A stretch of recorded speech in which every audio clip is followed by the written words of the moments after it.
York Sail Grand Prix is here. Great start by Rockwool, Denmark. It's the most challenging location on the series. What a view for the fans there, Todd. Getting the full adrenaline hit. Will Canada stay on top and set their rivalry straight with the United States? And can Nathan Outteridge make Switzerland's first event final? It's all on in SailGP.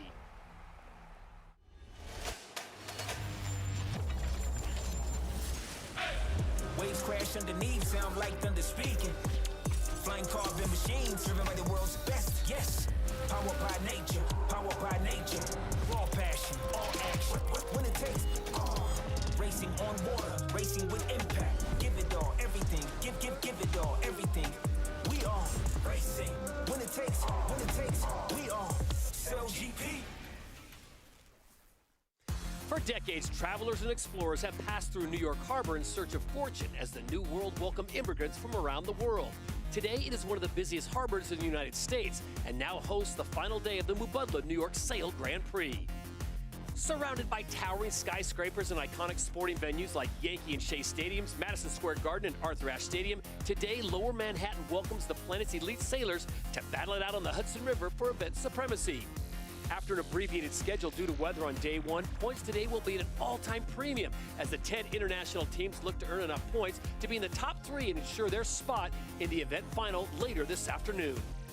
With Olympian Stevie Morrison and former world champion Emily Nagel, I'm Todd Harris. After 11 events around the globe with just San Francisco remaining, it is the Black Foils of New Zealand that hold down first place. Spain has moved into second after their most recent win in Bermuda, and then it's the 3-time champions Australia who occupy third overall. France and Denmark are just on the outside looking in, 4th and 5th respectively. Winners of the last event in Halifax, Emirates Great Britain are in 6th, even with Canada. Then it's the USA, Germany, and Switzerland. Before we kick off today's racing, let's recap day one.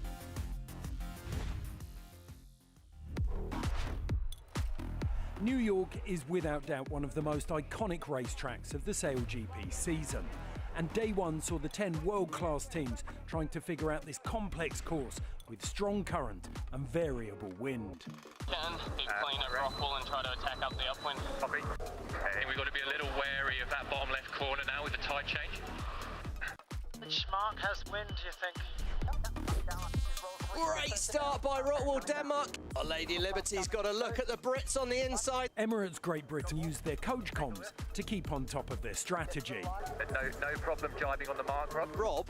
Rob isn't on the boat, so that's their coach, Robbie Wilson, and he's talking to them about the big picture strategy. So it's Emirates GBR that comes to New York City and gets the win in race number 1. Nice work, guys. Australia were desperate to get past Denmark, but found themselves having to defend against Canada in the final moments. Race 2 saw Switzerland take the start and establish a huge lead. Peter Burling found better wind and took the lead from Nathan Outteridge. God, there's a lot of pressure on this manoeuvre. That almost looks a bit rushed. Only to fall off the foils and hand the lead straight back. Big winners in race number 2, the Swiss. Thanks, boss. With New Zealand stuck with 2 hulls in the water, Canada sailed into second place and ended the day as the most consistent team on the water. Nice, guys. So following just 2 races on day 1 due to weather, it's the Canadian squad that leads. Great opening day, but can Phil Robertson's teams close the deal? The Swiss are in second, and then it's the Black Foils of New Zealand and Emirates Great Britain tied for third. Australia, Rockwool, Denmark, and Spain are the next 3. France, the USA, and Germany have yet to find their pace in the Big Apple.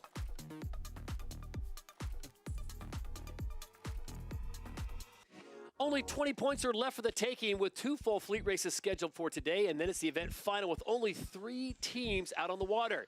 We are nearly ready for the first race of the day. Before that, let's check in with Stevie Morrison, who breaks down today's course in the New York Harbor.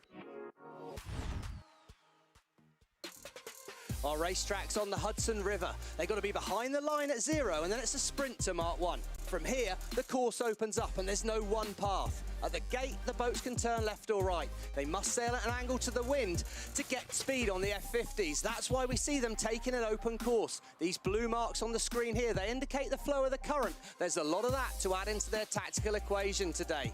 It's a short course, so overtaking won't be easy. It's the pressure on the drivers to deliver a show-stopping performance to finish first in front of the fans on the shoreline. Thank you, Stevie. The entire fleet is ready to go in race 3, but the big question still remains, what will the conditions be throughout the day? For more on that and the latest fleet news, we check in down on the water with Olympic silver medalist Lisa Darmanin. Good news, Todd, is the wind has filled in just in time for racing. Winds are averaging around 19 kilometers per hour and gusting to 25 kilometers per hour from the southwest. So a little further right, which means hopefully there's a little bit more even wind across the course. They've got the 24-meter all-purpose swing and light air boards. It's going to be another tough day of to foil or not foil, but we should see them absolutely ripping on the way to Mark 1 up in the air. So it's going to be another great race. This is race committee. The course for race 3 is 5MS. The axis is 195, length is 0.7 nautical miles. Good luck. And that is Melanie Roberts, race management. So we are good to go here in New York City, day number 2 of the Mubadala New York Sail Grand Prix.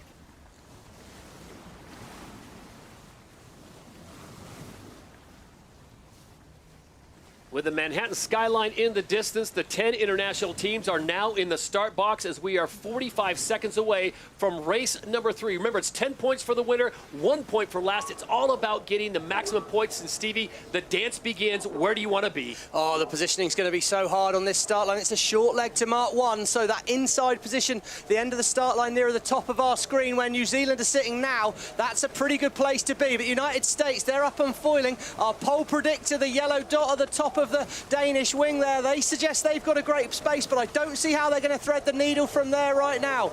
Who's got their timing right? Australia are foiling in the middle of the line, Switzerland towards the top of the line, but it's all about hitting the line when it turns wide at speed. France could have timed this perfect. They're coming through on the slingshot. The French look good.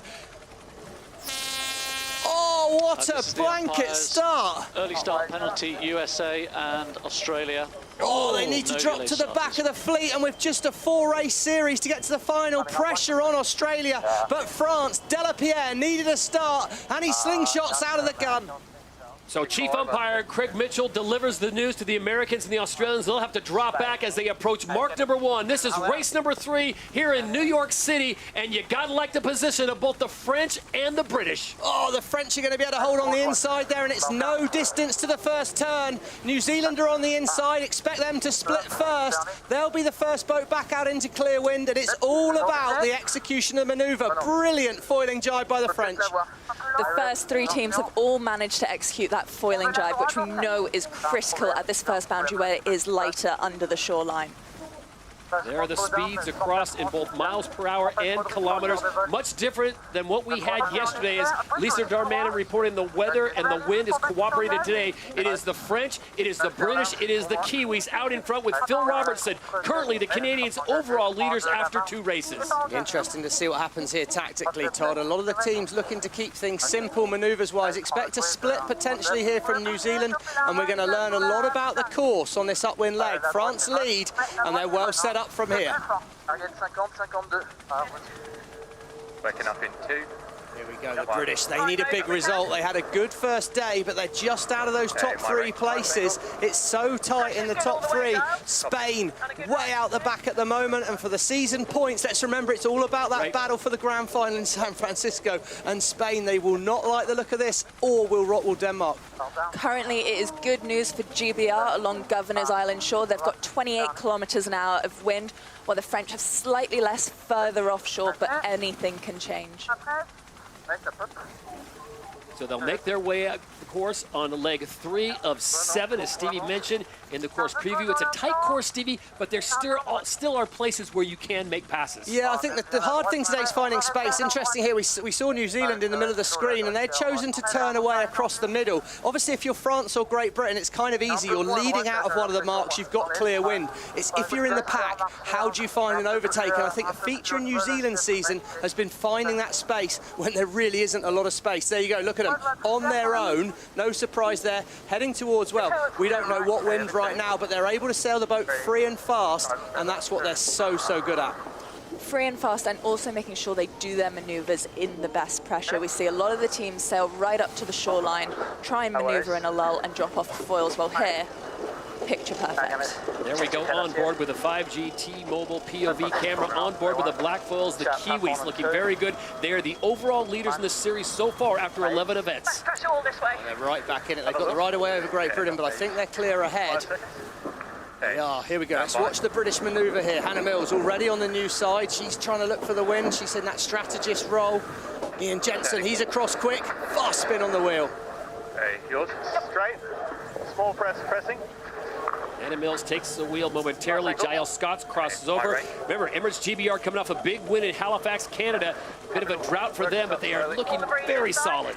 And currently this would see them through to the final in that lead position with Canada hot on their heels and the Kiwis.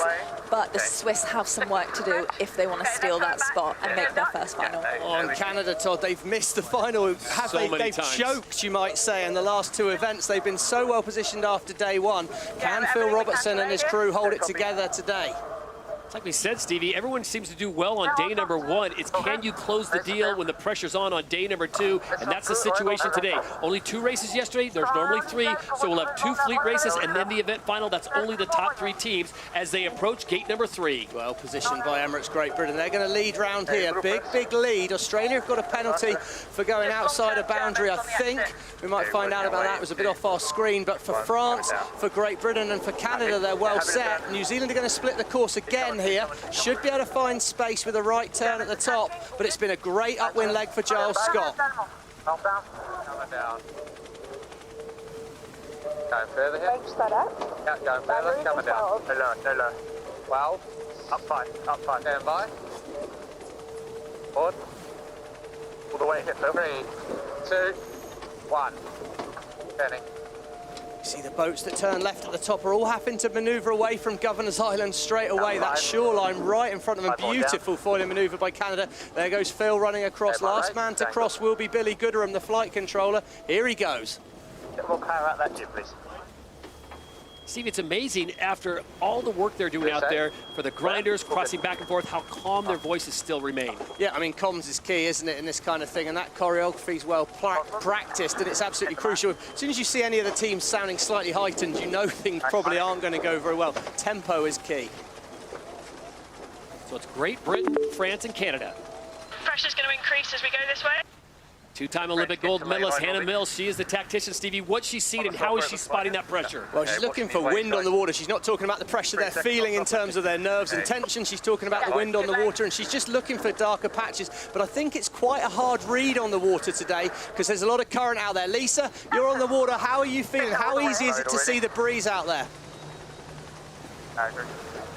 It's really difficult to see the breeze out here, and that's because when the water is moving because of the current, the wind ripples are very different. So the sailors, you look for the dark patches, the ripples on the water. So it is quite confusing. You might think there's some wind there, you go, and it's actually just current. So the current is playing with the tactics as well, but to me, that side away from Governor's Island definitely looks like it has more breeze. It's easier to do those foiling maneuvers. So I think, yeah, it's a really difficult day to be a sailor. Here we go, Lisa, into gate number 4. This is going to be tight. New Zealand makes the turn first. Then it's Emirates GBR and the French. And they just passed behind them. Yeah, it was right of way to Emirates and France there, so they've got round. But New Zealand, once again, they're going to lead out of a mark in clear wind. They've got a chance to attack. But last time, that right turn for Great Britain was a good move. They made a gain heading towards Governor's Island early. So let's see if that's the same again this next time. But the first 4 boats, they're away, they're down the road. And for Rottwell, Denmark, Germany, it's time to make a move. And GBR manoeuvring away from the island there, and they have managed to stay on the foils. We saw the French briefly touch down in theirs, but brilliant sailing by the British team. Leg 5 of 7. We'll have 2 races and then the event final. And right now, Emily, it's Great Britain, Canada, and New Zealand that would be in there. And surprising, nowhere do you see on there the Australians. Surprising indeed, but look, they're right out at the back, 9th place and with a penalty.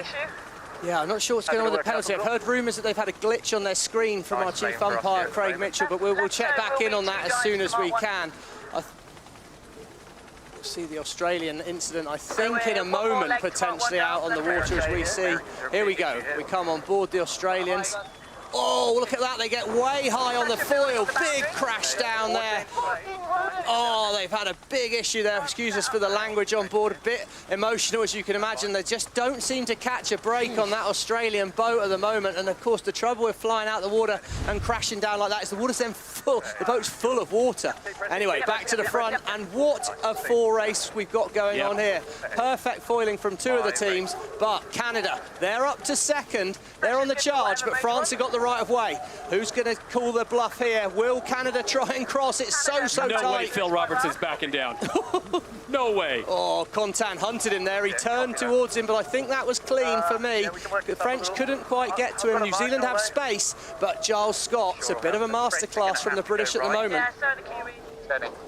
Giles Scott, Emirates GBR out in front, leg 5 of 7. They'll go through gate number 5, then they'll come back up course and make a quick right-hand turn in front of the fans on Governor's Island for the finish. That would be a win in race number 3, and for Emirates GBR, that would give them a win in race number 1, and a 7th in race number 2, and a 1st. So, Stevie, points would be fantastic for the Brits. Yeah, so important. And really we see back in 7th at the moment the Swiss. They're the ones that need to make the move. We're on board the French again there. Look how high they're foiling that boat out of the water. Right there, manoeuvred right in front of the New Zealand team. Absolute aggressive manoeuvre, but at the moment it's the Canadians on the charge. They look to me like they're going to be very, very tight with the British. Right of way with Canada here. What does Giles Scott and Great Britain do? He chooses to cross, but it's going to be a very, very tight moment here. Right turn for Great Britain, left for Canada, and it's all on. There's just one leg left down to before the finish. A really impressive leg there for Canada. Don't forget, at that bottom gate, they were fighting for 4th place. And all the way up into 2nd, almost 1st now. So Phil Robertson's worked a little bit of voodoo magic out on the course here today, because he is now back into 1st place. GBR's dropped to 2nd, France is in 3rd, the Kiwis have dropped to 4th, and Denmark rounding out the top 5. The Americans, this has not been their regatta, Stevie, and what can you say? I mean, Emily, why are the Americans struggling so much? So looking at the data from the Americans yesterday, we saw that the US team were the most dynamic on the wing controls and the flight control. And that does make sense. You've got a new wing trimmer in there who's trying to figure out how everything works, but he might be being a little bit too trigger happy, making too many changes, which is going to make it really hard for Taylor Canfield to drive. So I expect if they can figure out how to get locked in, a bit more stable, we should see some better maneuvers and less losses. Jeremy Wilmot put into that role, so it's a very tough baptism by fire for him and the Americans as they look to make moves. Meanwhile, back at the front of the race here as we come down to the closing moments, it is Phil Robertson and Canada that has taken the lead ahead of Emirates GBR, and it's one more turn around gate number 6, and it is the Canadians that lead the Brits with a finish line shortly. Buddies. That's how you sail a race. Not lacking confidence, Phil Robertson brings it in. The race is not over just yet, but barring disaster, Phil Robertson will be celebrating a big victory. That gives Canada a 4th place finish, a 2nd, and now a 1st. Great performance by the Canadians there. That puts them in the box seat ahead of this 4th race, and in the box seats in the race to make the top 3 here in New York. But so been in this position before. Yes, can they close out on this next race? Canada gets the win here in New York. Emirates GBR holds on for 2nd, and France, Content Delapierre in 3rd. Huge gains by this Danish team as well in this past leg, moving up the fleet. But they need more than this. They've got to make the top 3 here, Nikolai Sehested. He's not there at the moment. It's a good performance, but they're in behind New Zealand, and they're not that far ahead of Spain. Spain in 6th, and they really need season points. But the big story, 9th place at the moment, left-hand side of our screen there, Australia. We're hearing they've got data issues on board the boat. They're struggling to know exactly where the course boundaries are, hence they've had a few boundary penalties. But the Australians, they need a result here to have a chance of making that grand final in San Francisco. You don't have to panic just yet with the Australians sitting on 71 points. They're 6 points clear in the overall ahead of France.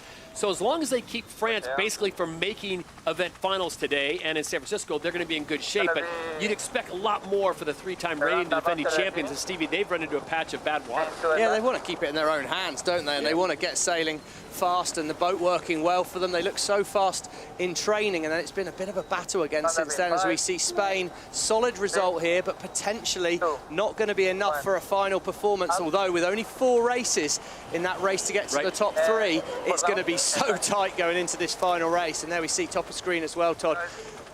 the Americans. That's now 6 10th place finishes in a row, and I don't think they've beaten another boat since Sydney this year. So that's February, a lot of March. pressure on board that American team to start to find some results.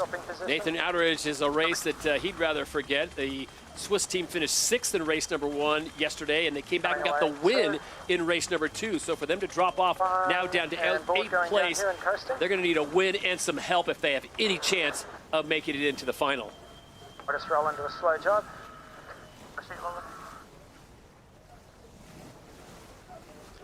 And it'll be Australia going around gate number 6. The Australians will take 9th, and the USA, as Stevie pointed out, will finish 10th place.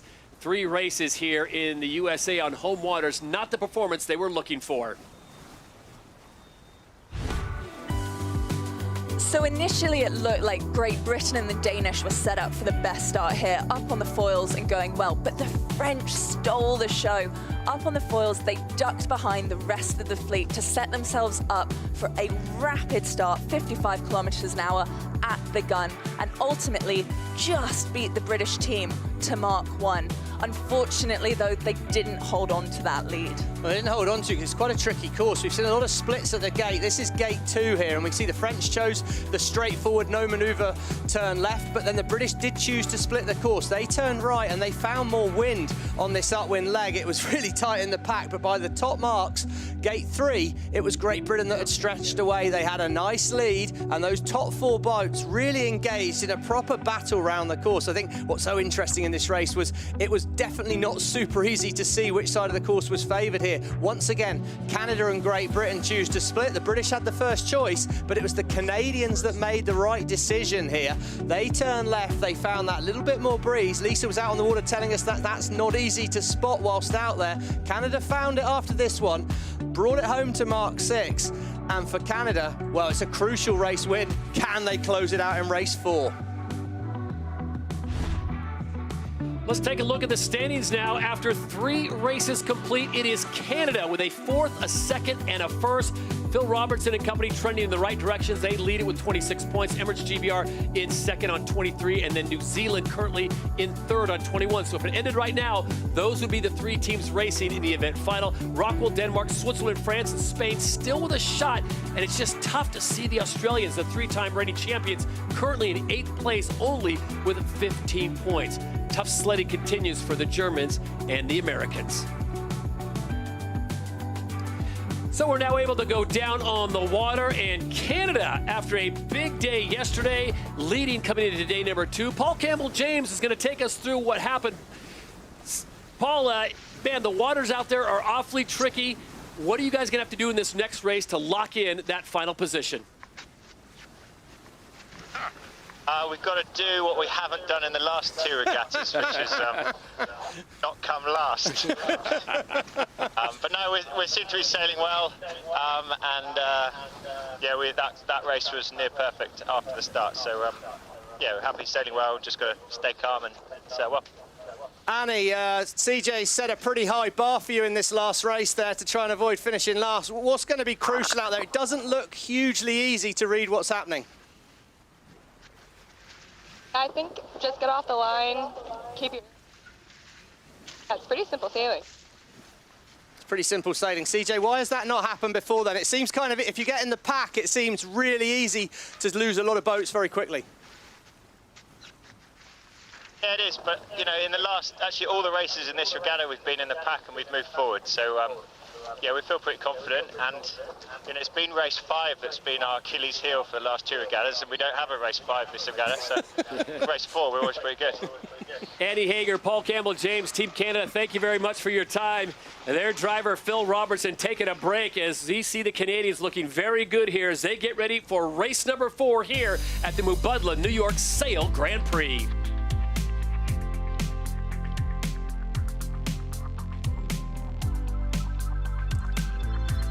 And taking a look at the numbers, we can see just how tight it was between those top 3 teams. Canada, Emirates GBR and France all had 100% fly time, not dropping a single maneuver, and of those 10 maneuvers.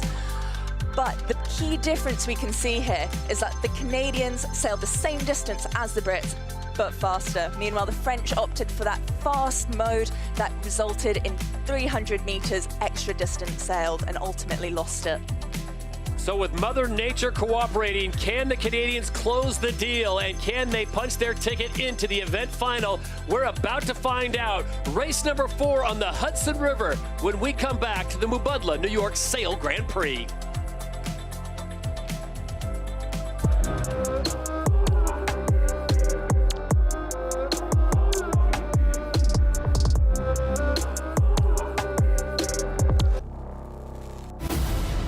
Mubadala and SailGP making waves together. Racing on the Edge takes us back and behind the scenes to the moment the United States SailGP team would rather forget. Their capsize in Bermuda that ended their weekend. Oh, look at the run! Oh, they flipped them! Oh, my Lord! American capsize. As soon as I was ripped out of the cockpit, you know, within half a second probably, I landed on the wing. And next thing I know, you know, within 2 seconds, I was actually being pulled onto the water. And at that moment, now you're in the water, upside down, not able to breathe. You're like, okay, what's my next step? And luckily, with all the safety training we've done, I, you know, reached for my regulator and grabbed my air. Watch out, the sailors in the water. We get him. Yeah.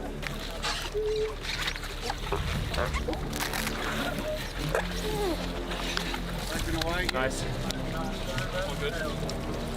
Okay, but you go from, man, are my friends okay? Are my teammates safe? And once you realize that they are, you're thankful. But pretty quickly you go into, oh my God, are we going to be able to race tomorrow? I hope so.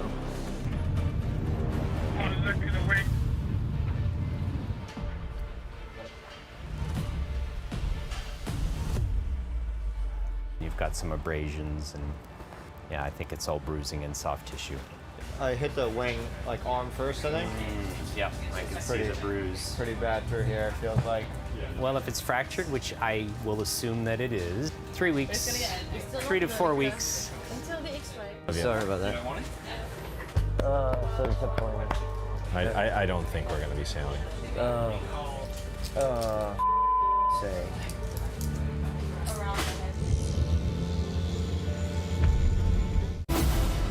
Mubadala and SailGP making waves together. Waves crash underneath, sound like thunder speaking. Flying carbon machines, driven by the world's best. Yes, powered by nature, powered by nature. We are SailGP.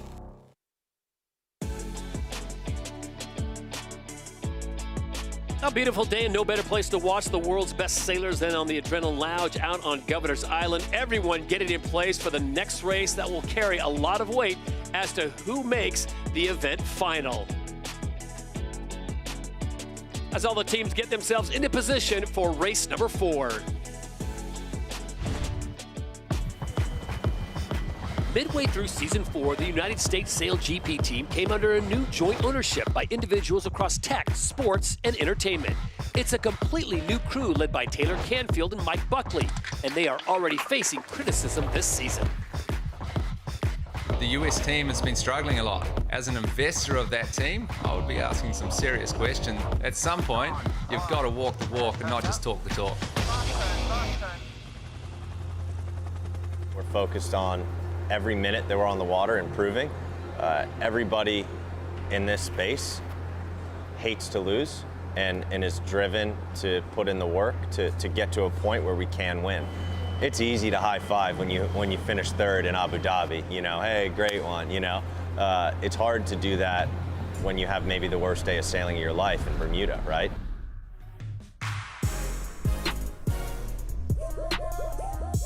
Everyone has, you know, bounced back really well, and we're back on track with our process. So there's so much that goes into our performance. You know, we've kind of evaluated every team, and we want to make sure that we're taking the best pieces from each team, and you know, diving deep and analyzing those traits, because these boats are so complex.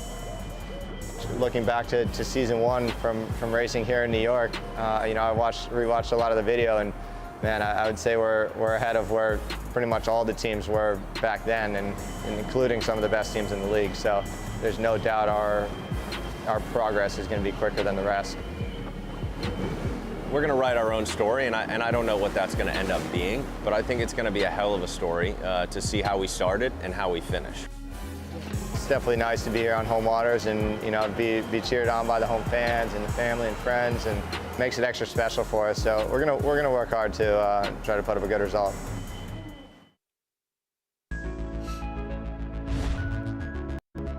Less than 6 minutes away until we are racing again out on the Hudson. Alongside Stevie Morrison, Emily Nagel, and Lisa Darmanin, I'm Todd Harris. Great to have you with us here on day number 2 of the Mubadala New York Sail Grand Prix. Well, the action has been spectacular in race number 3. Stevie and Emily, it was Canada that rose up, and now the question is, can they deliver in a 4th race? I think the thing, as Paul alluded to, they're sailing the boat fast, and ultimately when the wind is shifty and gusty like that, you've got to control what you can control, which is how you sail the boat. Be accurate with your manoeuvres, be accurate with the start line. There's a few technical gremlins out there at the moment, but that seems to be the same for everyone. It's how you adapt to this changing environment.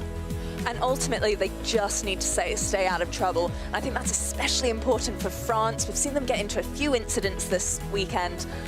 Play it safe. Everyone doing the math right now, crunching the abacus to see if they have the points and what they need to get into that event final. And surprising to see the Kiwis in that conversation. Right now, they sit in 3rd place on 21 points, but there is Denmark lurking just 3 points behind them, as is Switzerland.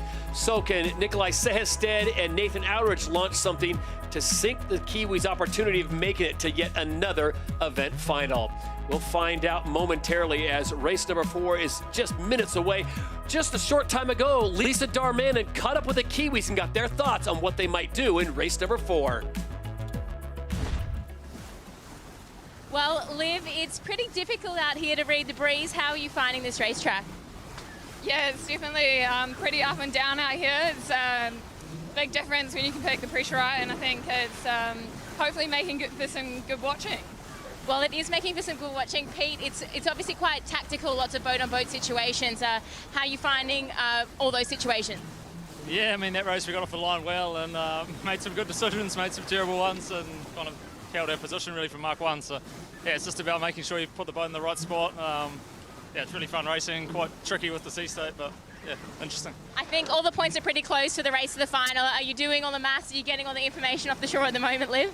Yeah, I mean, after yesterday, we all knew it was close, and I think we just want to go out there and win the race, and I think that's, you know, what we're trying to always do. So, yeah, not trying to overcomplicate it and sail well.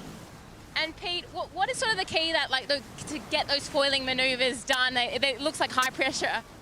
I think a lot of it's just being in the breeze. You know, it's so much easier to accelerate. You have to turn through so much less angle when you're in the puff. So, yeah, if you pick a good spot and you're in phase in the breeze, it makes your life so easy and makes you look pretty good. So we're trying to do that next race for sure.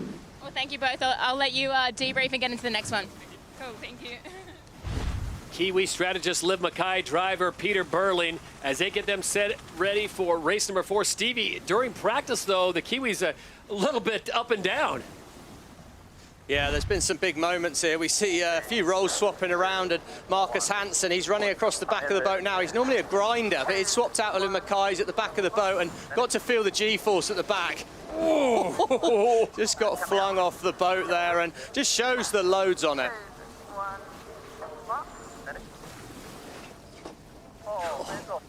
Big moment. Well, yeah, he's known as Mad Dog, Marcus Hansen at the back there, and he was probably really enjoying that, but everyone's safe. And it just shows the G-forces back there, and if we change position on the boat, it kind of just shows how things can change very quickly. Course for race 4 is 5MS. The axis is now 205. Length is now 0.65 nautical miles. Good luck. Melanie Roberts, once again, race management, giving out the important information as the teams all make their way to the start box. 10 international teams under a minute 45 to go. And this is a big moment, Stevie and Emily. There's a couple teams out there that definitely have to finish in the top 2, and I think Switzerland is definitely on that list. Winners of race number 2, they fared poorly in race number 3, finishing in 8th.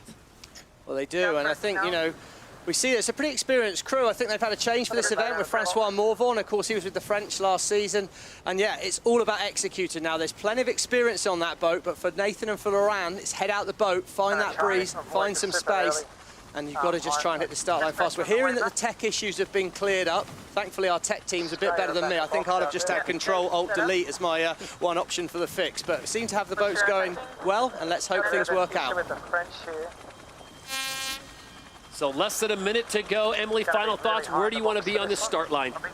I think as we saw with the French, that top end of the line paid well, but only if you hit the line with speed. Right now, it's not looking prime for the US team, still off the foils. Here we go, 41 seconds to go, and now we can see the fleet lining up out the back. Rockwool, Denmark, they're trying to find space, they're nearly foiling. New Zealand are controlling things. They want that inside position, the downwind end of the line, to try and hope that they can be on the inside at Mark 1. Switzerland, here comes Nathan Alderidge. He's winding it up from range. Tight battle with France. He's clear ahead at the moment. Looks like he's going to have the proper positioning here. It's all about timing, though, here. Who's got it right? New Zealand still off the foils at the bottom. Switzerland, too early. Nathan worried about being locked out. It's going to be Australia in the middle of the line, USA in the middle of the line. Pole predictor sits on Canada. All about timing. De La Pierre with 4 seconds to go. Threads the needle one more time. Oh, the French are fast at the gun as well. I love the positioning. De La Pierre, oh, he's absolutely nailing it today, finding a way to weave through the crowd. And as they all race away from Lady Liberty, it's going to be a sprint to Mark 1, but France look good. Great start for Taylor Canfield and the Americans. Canada are getting high, Todd. Little loose, they got to back it down. Oh, just avoid being last, that's what they said. Here we go, mark number 1. It is the French controlling it the whole shot. They get in the circle first. Then it is Australia, New Zealand, and the Danes. Oh, it's almost a repeat of the first race. New Zealand are going to be the first to manoeuvre away, hoping to follow the French, but Canada, they've put themselves in the pack at the back there. They flew too high, got too aggressive, Denmark and Canada also have got a lot of work to do here. Denmark was in a top 5 position, and they came off the foils, and now they sit in dead last. The Americans picking up a penalty as they go out of bounds. Oh, it's so many little mistakes happening. It's really tight after Mark 1. It's great for the fans on Governor's Island there, but the mistakes come fast and furious. And Australia showing a second at the moment. If Slingsby ever needed a race out of the hat, this is it. But they're well positioned on board that green Australian boat now. France, they manoeuvre. They're struggling to stay on the foils. Critical moment for the French team.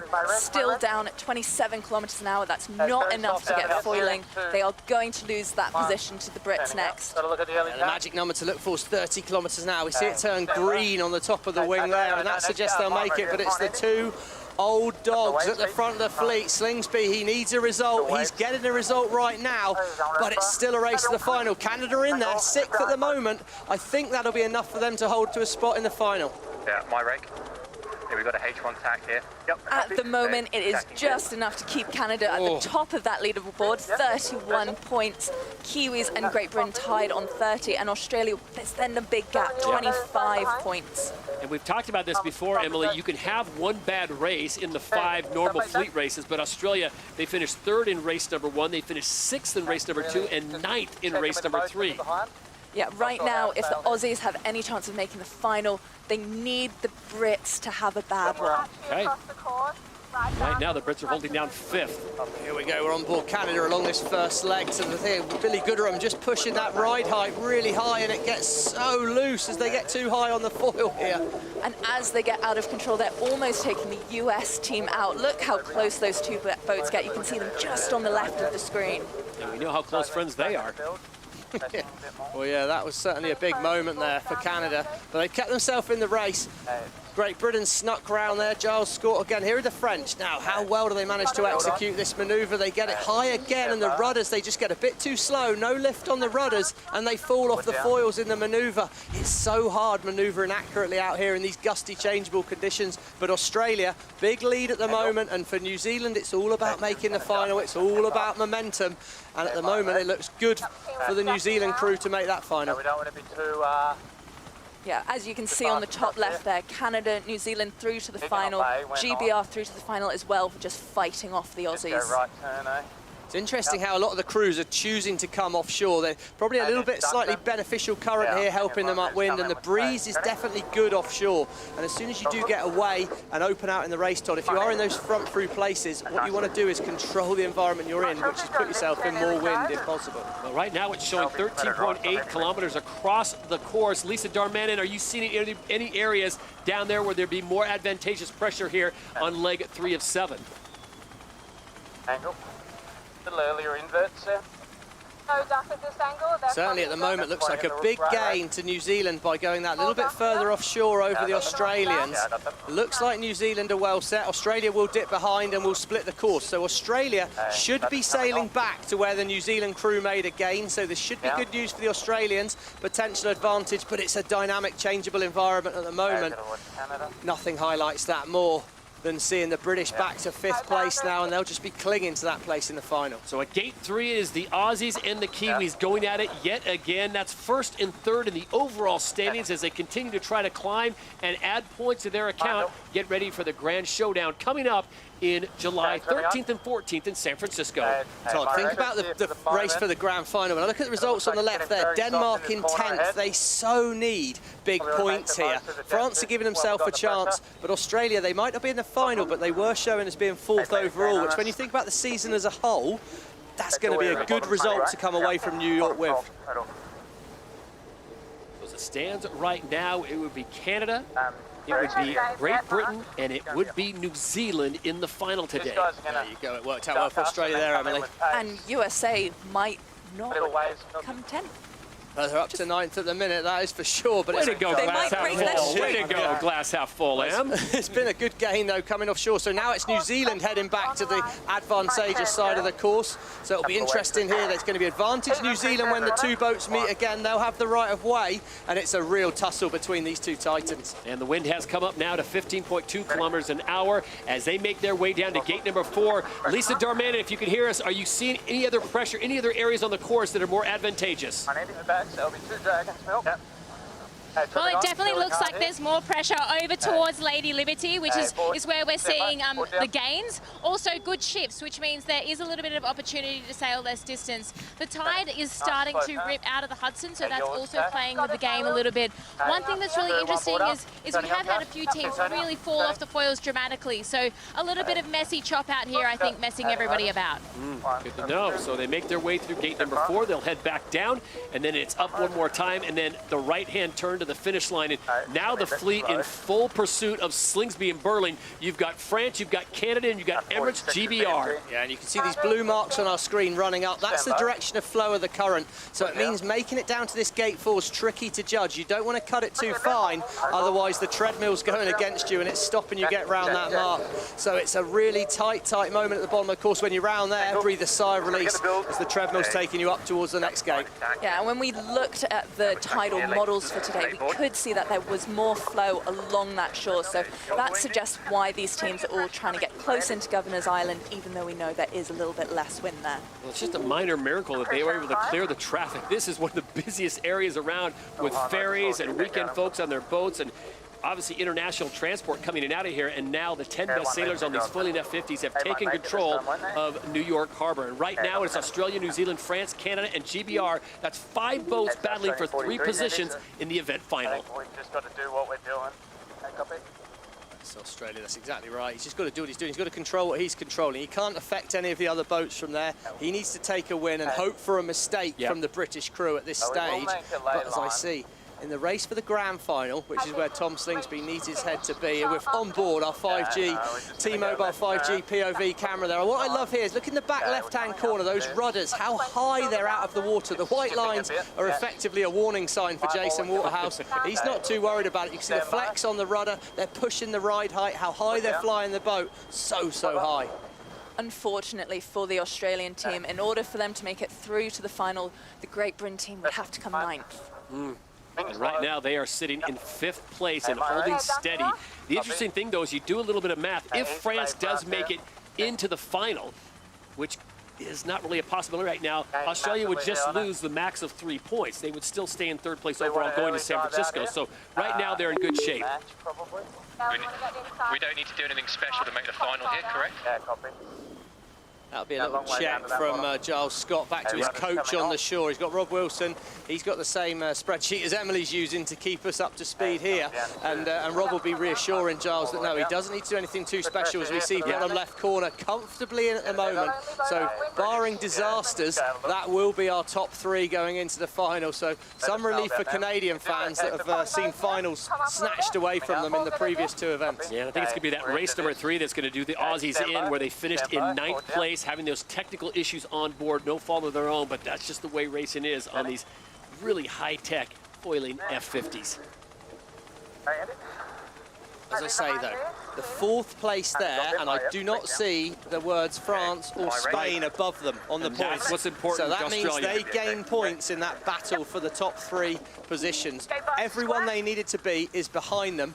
So if you're pragmatic, right, which I know their coach Ben Durham is very pragmatic, he's going to come on and say, you know, it's not as bad as it looks, it's not as good as it looks. We're still in the final in San Fran. But you've got to feel a bit gutted, Stevie, if you are France and if you are Spain and if you are Denmark, because this was your opportunity to pounce on the Aussies. Yeah, I mean, I just see the middle of the screen there, Nikolai Sehested on board Denmark. I mean, they must be absolutely distraught on that Danish boat, because this last half of the season, what looked like such a solid performance, they just haven't managed to find that consistency again.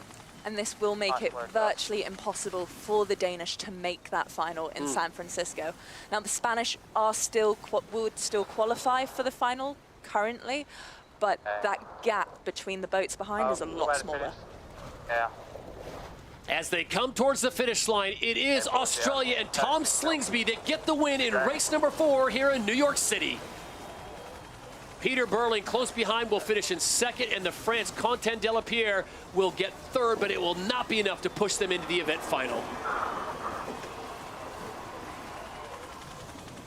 There we go, it's tight back in the pack. Phil Robertson's made it a little bit more interesting, sailed a bit wide on that downwind leg, but he's still going to comfortably come round here in 4th.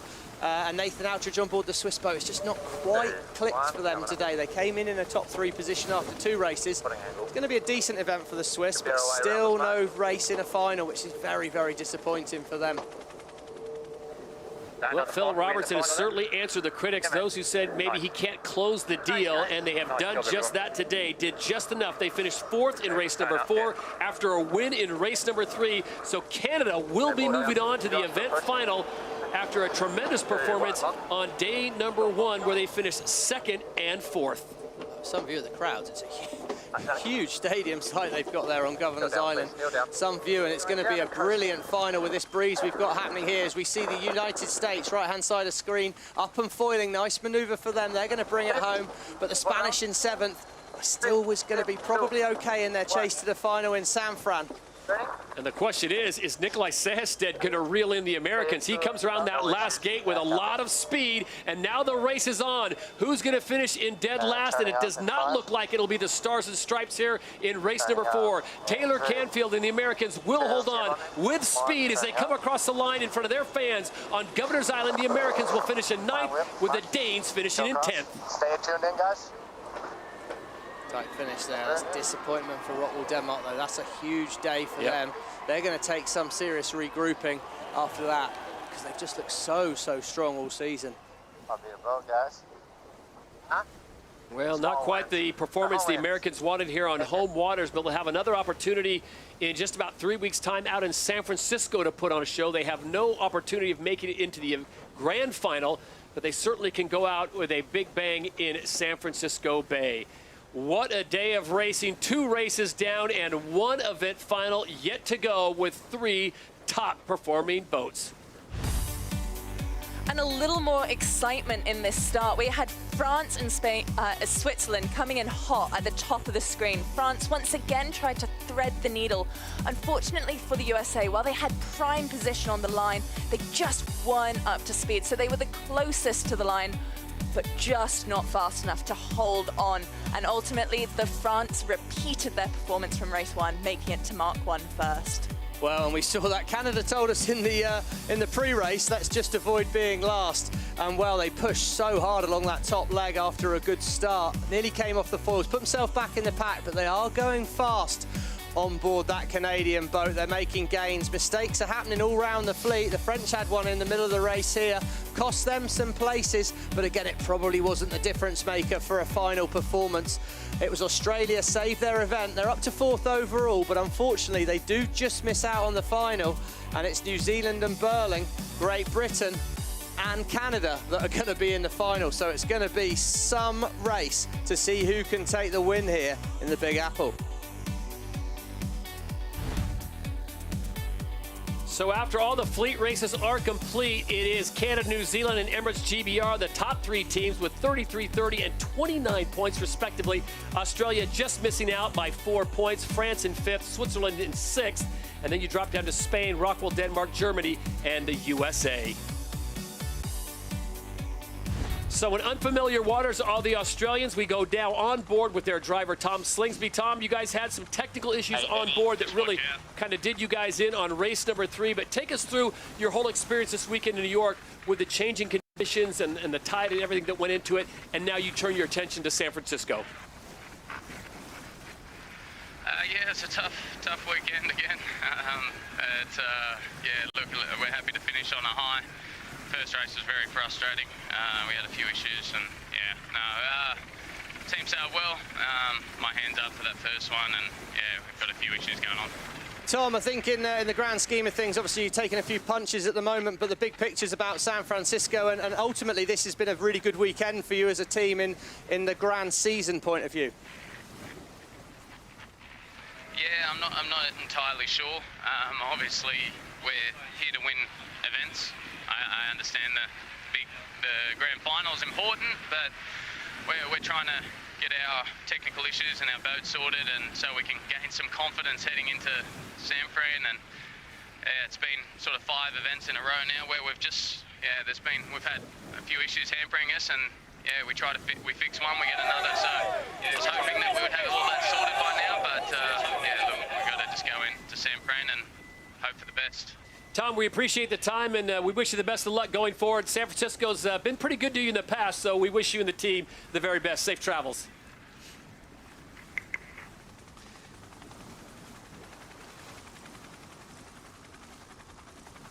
So a bit of a surprise that Australia will not be in the event final, as once again, Canada shows their class. They are in.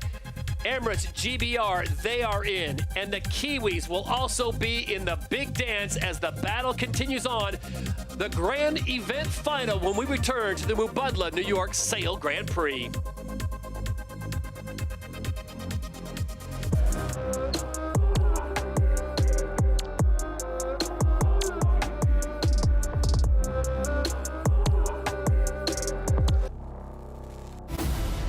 Mubadala and SailGP, making waves together.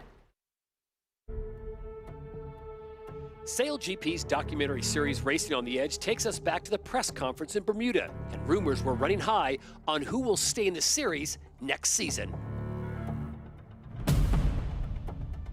Are you confident your team will continue to be on the start line?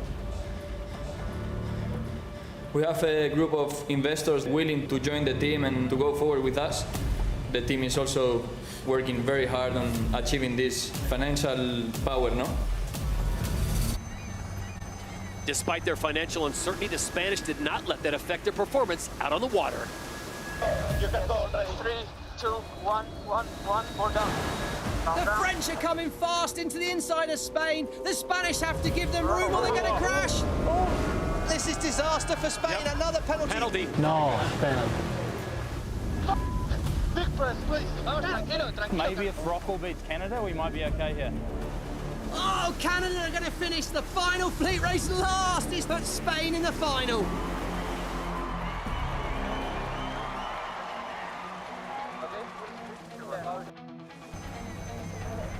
The Spanish, what a move!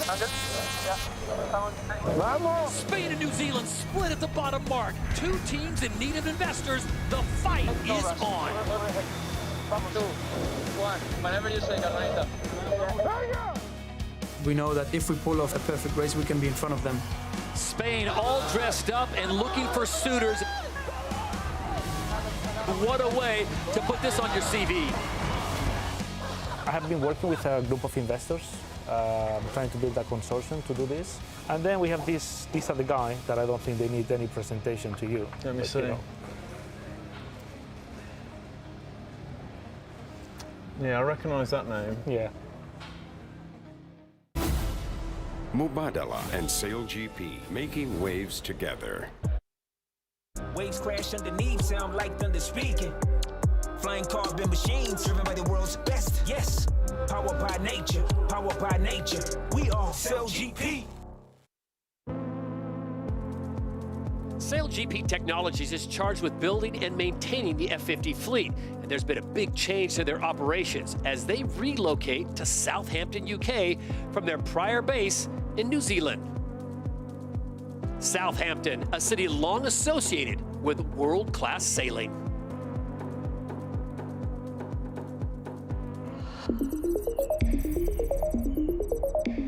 We've changed the location of the facility. Geographically, New Zealand had its constraints. It was very expensive to send parts around the world.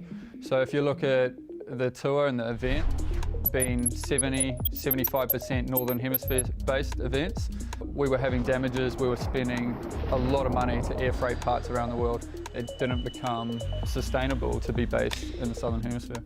So in the future, we aim to be able to produce every aspect of the boat, from the manifolds down to the electrical components, down to the composites, full fit out from under this roof. Ahead of season 5, I think the primary focus is to get a handle on spare parts for the tour while delivering boat 11 and wing 11.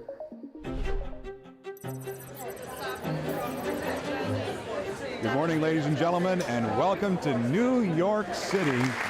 We're delighted to announce the formation of SailGP's first ever South American team. Thank you. Sailing is the most successful sport in Brazil, having won 19 medals so far. That's fantastic. You know, I think as a league, it's an awesome place to be. You got new teams and a lot of interest from a lot of countries. So to have Brazil on the start line is very special. So welcome. Having a Brazilian team with, as the first South American team in the league is fantastic, but we can only complete 11 boats for the start of season 5, which creates a problem because we've got 12 teams wanting to start. So one of them won't be able to start season 5. We haven't determined which one of the teams it'll be yet, but it will be from those teams that are still partially funded by the league. It'll be one of those teams. So that's Canada, France, Spain, or New Zealand.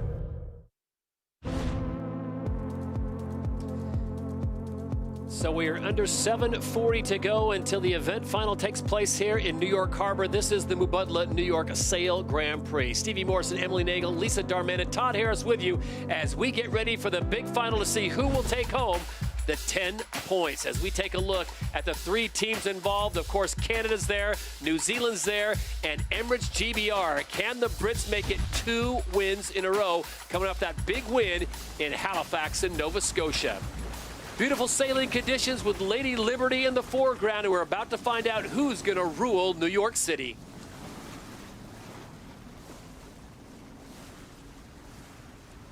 So a beautiful day here as Lady Liberty oversees the course here in the harbor, and we will see which teams play out. It's Canada, it's Emirates GBR, and it is New Zealand.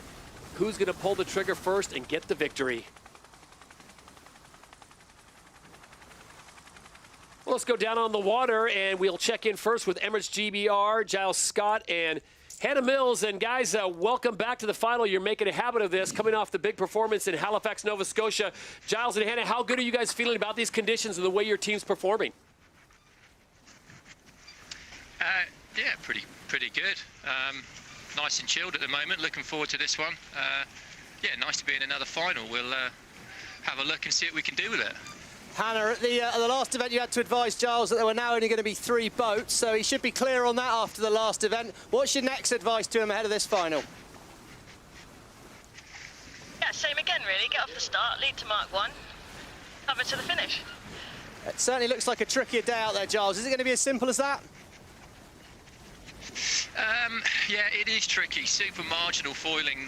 The foiling manoeuvres are pretty tricky with this little bit of bump that the tide's created. But the wind's come up a little bit here for this last one. So, yeah, I think it should be a good one, and we'll come out swinging for you. Giles and Hannah, wish you the best of luck. Emirates GBR into the final for the second event in a row, and they will be facing off with a very tough squad with New Zealand and Canada. The Kiwis, they're used to being in this final, so we go down on the water. And Pete Burling and company, as they get themselves into position, the black foil's looking very good, coming on strong as of late. Pete, you guys started off with a 5th in race number 1. You bounced back nicely with a 3rd in race number 2, and here you are in the final once again. What's going to be the key for you guys to getting another win? Yeah, well, definitely off the start's going to be super key. We're actually trying to do a practice run right now, so a bit of an inconvenient time, but yeah, awesome to be back in the finals and looking forward to getting out of the practice before San Fran. And Blair, setup-wise, is it a hard day out there today? It's pretty good. Beauty day here. I think our screen stopped there. Hey Finn, can you reset our start? Sounds like maybe a slightly inconvenient time for us to go on board there. A little practice start. We can see it's crucial. They try and hit as many practice starts as they can get in. I mean, Blair's saying it's great conditions out there, which is good to hear. And hitting this start line absolutely on the money is absolutely key. So we see there New Zealand on the screen. They're doing a time run, and what this one does gives them a chance to look at their time and distance. How's the numbers matching up on the screen? What does it feel? What time before the Kun goes to 0 do we need to wind it up to full speed? Coming up on 4 minutes to go before the event final here in New York City. Beautiful shot of Manhattan as the 3 teams in the event final get themselves into position. The top team after 4 racing, it is Phil Robertson and the Canadians, but that gets you nowhere. The points are wiped clear. Moments ago, Lisa Darmanin with the Canadians out on the water. Phil, well, congratulations making a final. It looks pretty tough out here, though. Any new tactics for a 3-boat final?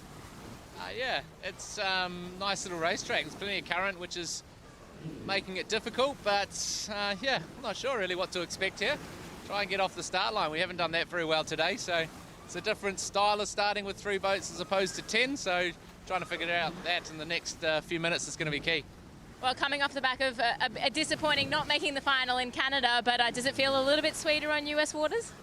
Yeah, it's definitely nice to do it behind enemy lines, but yeah, look, it's been a long time coming. I think we've sort of messed up quite a few events in the last race, and nice to get that one under our belts, and yeah, now it's time for the final, and winner takes all.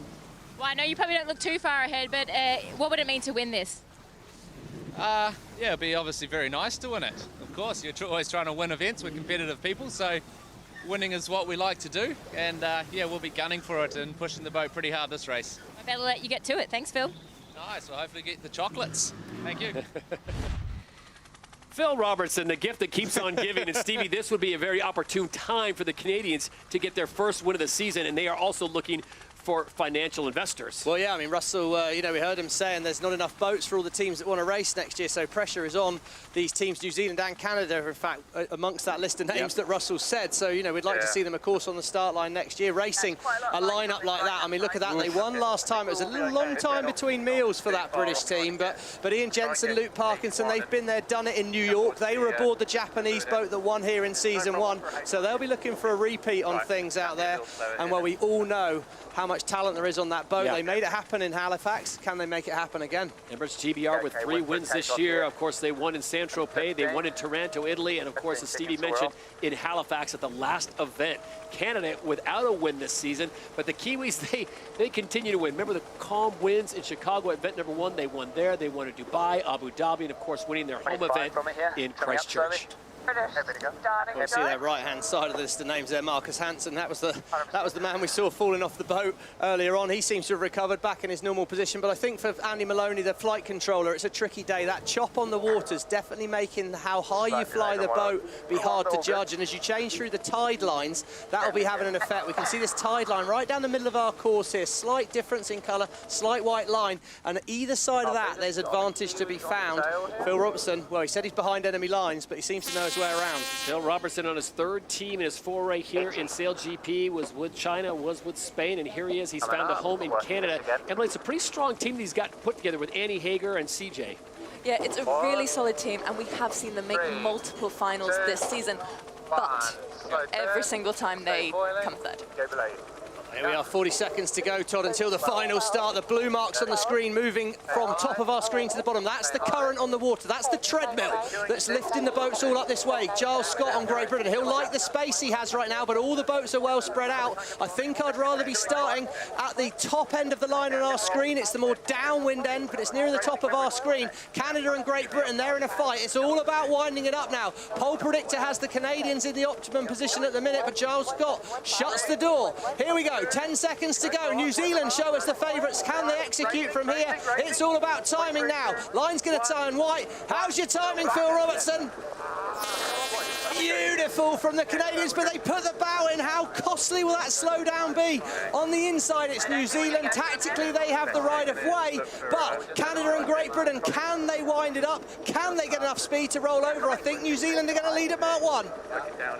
As they approach mark number 1, they go 3 wide here in the event final at the Mubadala New York Sail Grand Prix. It's New Zealand, it's Canada, and it's Emirates GBR. Oh, look at that. New Zealand had the right of way, and they forced the Canadians and the British high and wide here. New Zealand are going to be comfortably in the lead. First manoeuvre for Canada. Can New Zealand stick this manoeuvre? Pressure on. Great move by Canada. New Zealand match perfectly executed, and right now, big advantage to New Zealand. They hold the trump card. Advantage to New Zealand, but the Canadians are the fastest boat on the course. It's a left in our favour, Josh. Even, you said. Well, there we go. He's talking there. That's Phil. That's Peter Burling talking to Josh Jr. on the shore. They're talking about where the wind is at the moment. What direction is it? Slight disagreement on board there, but right now I think the priority's matching Canada. If New Zealand can exit the same mark as Canada, which is going to be a right turn for all the boats, I would suggest, then New Zealand will have a big controlling advantage. He'll turn. New Zealand are going to be faster coming in here. Do you split the course? Well, I think Great Britain definitely splits the course from here. Canada have got a harder decision to make. An extra manoeuvre could be costly at this stage. Time to roll the dice for Great Britain, but New Zealand, keep it tight, hang around, see if the Kiwis make a mistake. The Brits have to make one more manoeuvre, so they decide to split the course, but Stevie, it's going to cost them a lot of time and distance because they were late to make that decision, waiting to see what Burling and Robertson were going to do. Yeah, well, they were out the back, and if you follow in third, that's a lot of disturbed wind. We can see now Canada, they're right dropping down into the disturbed air of New Zealand. New Zealand will look to turn with the Canadians here. They're all head back towards the side of the course where Giles Scott's British team are, and now the British need a little bit of luck. They need there to be a bit more breeze there. Is it luck or is it skill, though? And there we go. At the moment, we have a little bit more breeze with the Kiwis at the top of the screen, but only marginally so. The big question is going to be, what is the tide doing at the moment? We've heard that is currently ripping out of the Hudson River.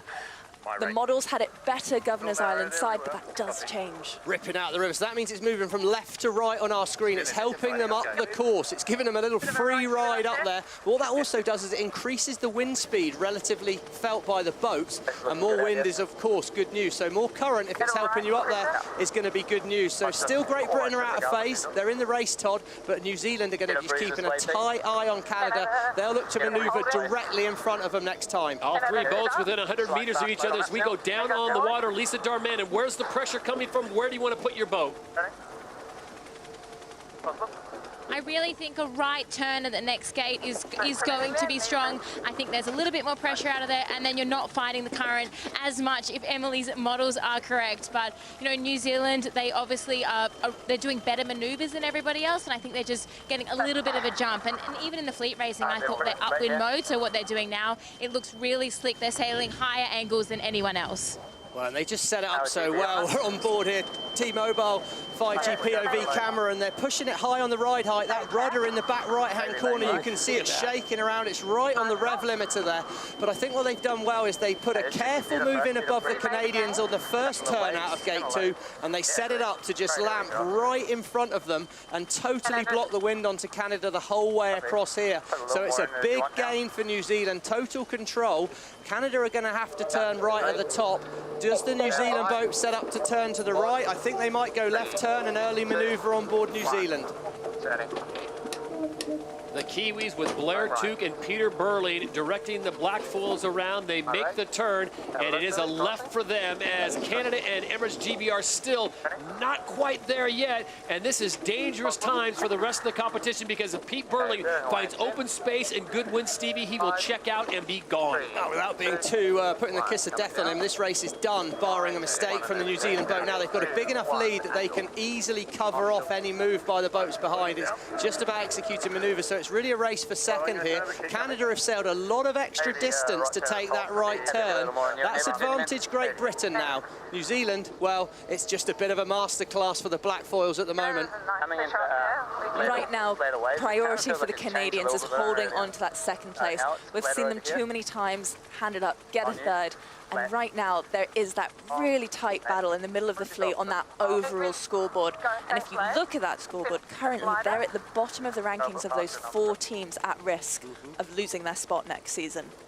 Canada has been into the event final 3 times this year and yet to close the deal. Right now, master class is being applied to the rest of the field as Peter Burling and the Kiwis, the black foils, Stevie, they get away from everyone. It's almost like they have agoraphobia. They don't want to be around people. Stay away from us, and they just do their own thing. Well, they're just quite fast, aren't they? I mean, you know, the criticism I've always had for them is that they're not been very good at the starting in the fleet racing, and they've made it hard for themselves. But in the 3 boats, Pete's been on fire and a brilliant start. Don't underestimate how well he nailed that start. In total control, they've been able to dominate. And the numbers are showing exactly that at the moment. They're 1.5k an hour average, faster speed than the other 2 boats. They've also sailed less distance. So the wind remaining consistent throughout the day here on the second day of racing at the Mubadala New York Sail Grand Prix in New York Harbor, New Zealand, Canada, and GBR in the event final. On board underneath Emirates GBR with the T-Mobile 5G cam, and right now this is not the view that Giles Scott and Hannah Mills were looking for. Winners of the last event in Halifax, they are losing distance quickly to the front runners, the Kiwis and the Canadians. Yeah, I mean, they were forced their hand at gate 2. I think it was fair enough to roll the dice at that stage. It was always going to be pretty hard once you're out the back, and we can see it's a slight case of, you know, the boat ahead's just got that advantageous position. New Zealand, they've managed to push well in. They don't want to get too close to that short line in case there's a bit less breeze, but I think Lisa's saying that there wasn't too bad. The wind seems relatively even on the course now, Lisa. Fine around there somewhere. Yeah, it's definitely even across the racetrack, and because the foiling manoeuvres are a little bit easier because the breeze has just picked up in general, it means the differential isn't as bad. Everyone seems to be sticking these manoeuvres, but you know, these storms are brewing, so we're really lucky that we got racing in today, and New Zealand's just looking just way slicker than everyone else. Yeah, I think that's the word of the day, slick, as Peter Burling and team just go about their business. There you see the ripples on the water, Stevie. They just seem to be like a magnet attracted to that. They find the pressure and then they accelerate. We've seen them come out of starts in 7th, 8th place, and they end up, well, you know, top 3. Well, they're just saying, well, I mean, I think while we're watching this, you see how accurately the boat is. The boat's tipped way towards the crew there. They're gaining maximum righting moment off that boat, maximum leverage on the foils. And I just think, have a minute to look at this. We're racing these F-50s in front of the Statue of Liberty, Manhattan in the background. It's unbelievable, the scenes out here. And I think it's a performance fitting of the scene that it's happening in front of on board the New Zealand boat at the moment. Andy Maloney, across he goes. He's going to be happy out there. They're well lined up for that gate. We can see the 2 marks in front. Probably only 2 more good manoeuvres for the New Zealand crew stand between them and the big prize in the Big Apple. As they approach gate number 5, it is Pistol Pete and the Kiwis as they will make the long ride back up the course, and then it's a quick right-hand turn in front of Governor's Island and the Adrenaline Lounge. Just look how quickly and how smooth they make the transitions. That's too much drop. Yeah. Copy. Oh, it's like it's on rails. Yeah. 3, 2, 1. Well, I think as soon as they're out in front like that as well, there's just the time to have the calm temper. Their comms on board are always very impressive. But we saw in a race yesterday when they were in a tight tussle with the Swiss, they pulled off a manoeuvre where it all looked a bit rushed and they paid the price. But the Canadians here, they're going to be happy with this second place. They've sailed well in this race, but to be honest, when you're up against the best, you can sail well, and it doesn't necessarily mean it's good enough. Angle. You see the G-forces, how tough it is to make that transition on a turn. Phil Robertson comes over, takes the wheel. Yeah, it's the grinders at the front of the boat that have to run across when the whole boat's turning. I think the fact they hang on is absolutely unbelievable. Final manoeuvre for the New Zealand crew here. Should be bread and butter for them in front of the fans to bring it home. Mark number 6, and it is the Kiwis, the black foils, that'll bring it home and claim yet another victory here in season number 4, and they have punched their ticket into the grand final. Regardless of what happens in the racing in the Pacific Ocean in a few weeks' time, the Kiwis will have an opportunity to fight for the title. That is an amazing performance. That's 5 wins out of 12 events. The Kiwis take the win in New York City.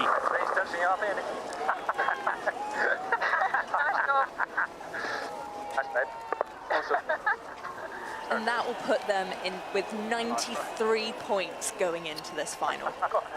Amazing performance. They came in with an 11-point lead over Spain. They increased that. Great showing by Phil Robertson and the Canadians. As they get into the event final, they will finish in 2nd, and they will take home 9 event points, or season points. Yep, heading there now. Emirates GBR will finish in 3rd. So back-to-back finals for the Brits as they win in Halifax and finish 3rd in New York City.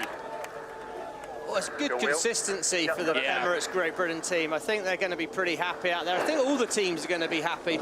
But for me, when we look ahead to San Francisco, the timing of Peter Burling on that start absolutely nailed it. Going up, not down. And the Kiwis now take a slow parade along the Adrenaline Lounge and the fans on Governor's Island with Manhattan behind them. New Zealand conquers New York City. What a performance across the board. Stevie, you know, you talked about this. New Zealand continue to put distance. Emily talked about the lead they'll have heading into San Francisco. Great showing for Canada. They, you know, a lot of pressure on them to find investors. This is a great way to do it. Emirates GBR, they've shown that they are back in form. But you think about it, this could not have worked out better for Australia. They didn't make the final, but France, Denmark, and Spain also did not make it. Ben Durham said yesterday, it's never as bad as it looks, it's never as good as it looks. And the Australians need to take the positives out of this. But one team that really will be finding some positives is positives in consistency, and that's Emirates Great Britain. Let's go on board with Emirates Great Britain. Giles Scott, Hannah Mills, and crew. Giles, we'll start with you. Where was that race won or lost? Was it at gate number 2 when you guys decided to roll the dice and split the course? Yeah, I mean, we never really had it from the start. We had, I think they should get me anyway. Yeah, we've got you, good. They'll get me. Yeah, you on. Yeah, we from the start really just didn't quite have enough there to roll over the top, and then they decided to jibe early, as did we. So yeah, we didn't really have a lot to do from there, and not many passing lanes out there. So yeah, frustrating end to what was a good weekend for us. Hannah, Giles talks of a frustrating end, but really this turn of consistency for you, it must be a very, very positive outcome, really. I mean, amazing to sail here in front of this Manhattan skyline. For us to watch, it's been incredible, but for you, what does it mean to sail basically in one of the biggest, bestest cities in the world? Yeah, it's absolutely unbelievable sailing here in New York and just looking behind us and seeing Manhattan and got the Statue of Liberty over there. Honestly, it's just unbelievable. And for us, you know, off the back of Halifax, where we had a great performance and a win, to get into another final, I think is really promising for the rest of the season and hopefully next season. So, Giles, the question is, how quickly will you start breaking down San Francisco, and how different is San Francisco compared to what you raced here in New York City? Yeah, we'll have a good look at that for sure from next week, really. I think tide-wise, it's interesting. Been racing here in the current, which we'll see a lot in San Fran. Obviously, expecting it to be a step cooler and probably a step breezier as well. But yeah, certainly a lot to look at there, and hopefully, you know, we can put another solid performance in and cap the season off with a win out there. Giles, so, yeah, appreciate the time, yeah, Hannah. Thanks. Good event here. Thanks so much, guys. Appreciate your time. Safe travels. We'll see you out in San Francisco. It's Emirates GBR coming off their win in Halifax. They back it up with a 3rd place performance here at the Mubadala New York Sail Grand Prix. So Emirates GBR finishes in 3rd overall. Canada coming off a disappointing performance that they had in their home event in Halifax, Nova Scotia just a short time ago. They bounced back nicely, get into the final. Maybe the hottest team coming in to this event final, but just was not meant to be as we go on board now with Phil Robertson and crew. Phil, you guys put on a great show, some amazing sailing out there. In the end, what was the difference today, finishing first or second? I meant to come to us for an interview, so we'll get the gear on and just stand by. Awesome, bro. Hey, we're going to Phil Robertson now. Phil, congratulations. You guys make it into the event final. You finished in second place. What was the difference between first and second today? You guys were so close, but New Zealand just seemed to have that start wired.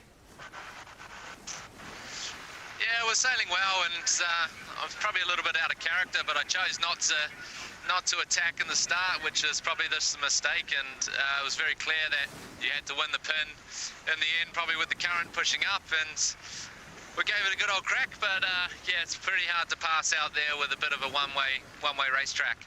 Phil, I think, you know, it was interesting to watch that start, but you came across the line, you had really good space, and then the bow just touched in the water. The boat heeled on top of you a little bit too much. Is it as small a detail as that, or is it something, like you say, it was purely a positioning thing?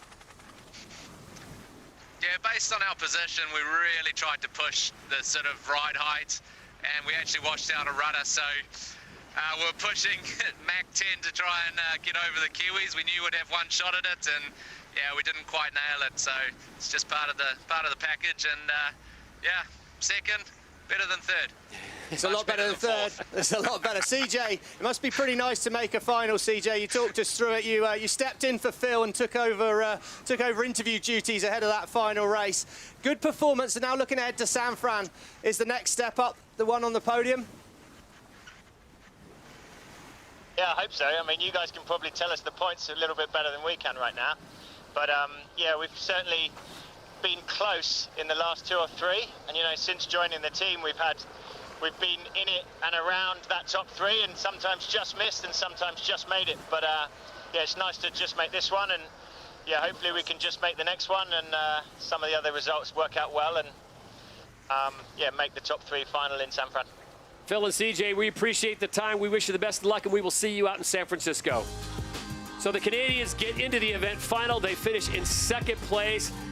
It just all comes back to the start. Emily, Stevie, it was the start. It looked like Canada had it nailed, but not to be. Yeah, so all 3 teams were really jostling for positions. GBR actually had the best Rolex time start, 300 millimeters behind the line at the gun. But New Zealand had that optimum position at the pin.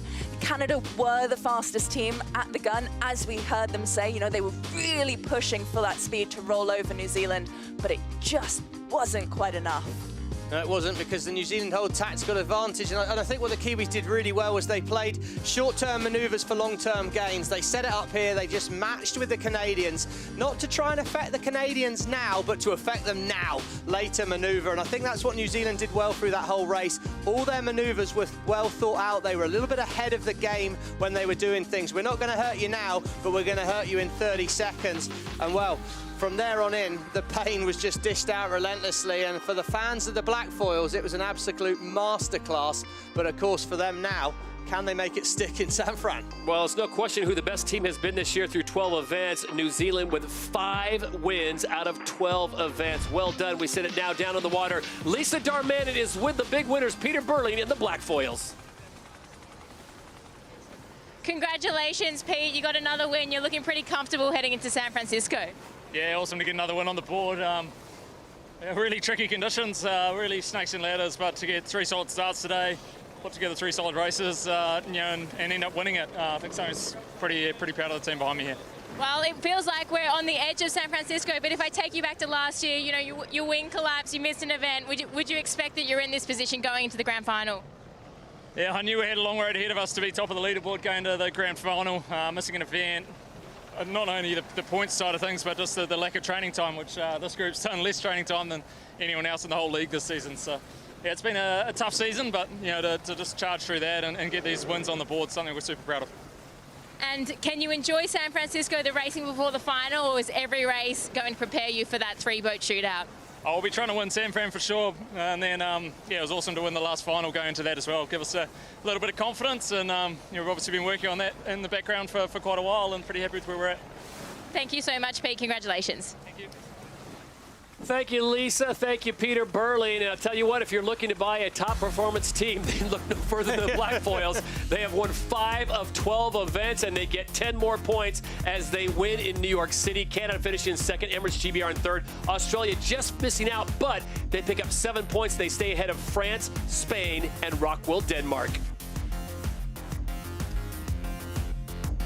12 events down, 1 to go, and look at that lead. That is New Zealand on 93 points. Australia now moves into second place, 2 points clear of Spain. So the battle is on between the Kiwis and the Aussies. Does Spanish stay there? They have 5-point lead over France, Canada, Rockwell, Denmark, Emirates GBR, the USA in 8, and then it's Germany and Switzerland. So all attention is turned out to the West Coast and the big showdown in San Fran.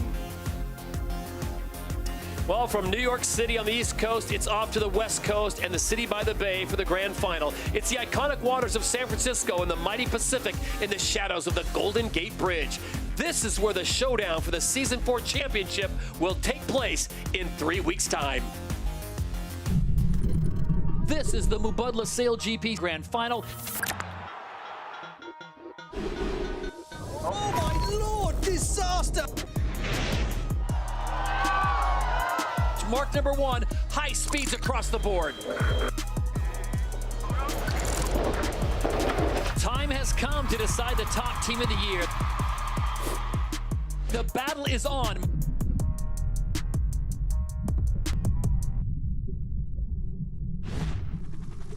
And once again, that's July 13th and 14th, $2 million winner takes all. As the Kiwis continue to enjoy their time here in New York City, and it is now time for the prize giving. And tell you what, Stevie, Emily, they are getting very used to this. Well, yeah, the amount of prize money they're winning, they'll be able to buy the team themselves, I thought, fairly soon. They're doing a fantastic job. They know how to celebrate. Now, that is for sure. And already maybe a little premature with that champagne. Not sure. Oh, we got the prize. Oh, we go. They got it. They're on time.